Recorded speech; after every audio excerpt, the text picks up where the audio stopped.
UPSC के preparation में अक्सर एक बहुत ज़्यादा डायलेमा बच्चों को और एस्पिरेंट्स को घेरे रहता है कि हमें कितना घंटे पढ़ना चाहिए, नंबर ऑफ़ आवर्स हमारा क्या होना चाहिए।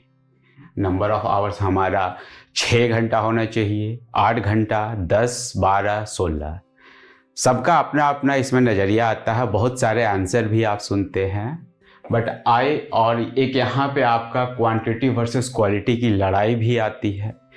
जब आप प्रिपरेशन बिगिन करते हैं तो आपको लगता है कि आप 12-14 घंटे पढ़ सकते हैं और कोशिश भी करते हैं, या कभी कभी आप नहीं कर पाते हैं तो एक फ्रस्ट्रेशन भी बिल्ड होता है, या समहाउ कभी कभी आप 12-14 घंटे पढ़ते हैं लेकिन वो क्वालिटी बिल्ड नहीं हो पाता है, क्योंकि इस पूरे प्रोसेस में एक क्वालिटी का गेम रहेगा। आप कितना भी पढ़ें लेकिन एक क्वालिटी रीडिंग नहीं होगा, आउटकम नहीं निकलेगा, वो आंसर्स में, मेंस के आंसर में, इंटरव्यू की पर्सनैलिटी में रिफ्लेक्ट नहीं होगा। सो ऑब्वियसली ये dilemma through out the process भी रहेगा। सो आइए इसको थोड़ा सा हम लोग देखते हैं।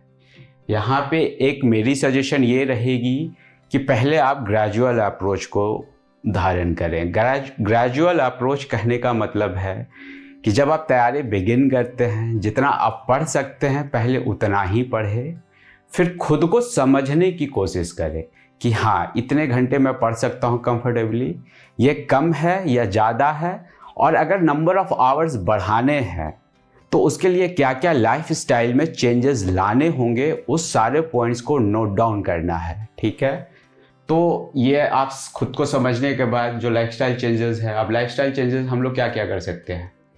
फूड हैबिट, लेट्स से अगर मुझे 8 घंटे पढ़ना है, ठीक है, अगर 8 घंटे पढ़ना है तो हमारी फूड स्टाइल कैसी होनी चाहिए, थोड़ा सा लेस स्पाइसी होना चाहिए, इजीली डाइजेस्टेबल होना चाहिए, ताकि हम लोग कंफर्ट में बैठ सके long sitting hours. Similarly socialisation, अगर हम बहुत ज़्यादा सोशलाइजेशन करेंगे तो ऑब्वियसली फोकस जो होता है रीडिंग में वो घटता है।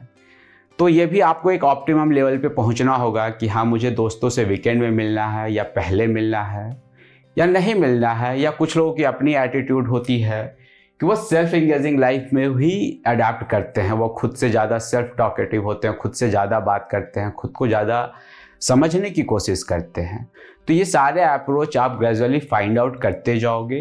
And the most important thing कि ये जितने जो आप शुरू के डेज में जो अंडरस्टैंडिंग गेन किए, ये सारी चीज़ें आपको एक इनर वॉइस से कॉलिंग आती है कि नहीं, मुझे इतना घंटा पढ़ना चाहिए, इतना घंटा में मेरी क्वालिटी अचीव हो जाती है, नहीं मुझे बस इतना ही पढ़ना है, क्योंकि मैं फिर फ्रस्ट्रेट हो जाता हूँ। तो ये इनर कॉलिंग की जो भी चीज़ें हैं ना, उसे आपको सुनना होगा।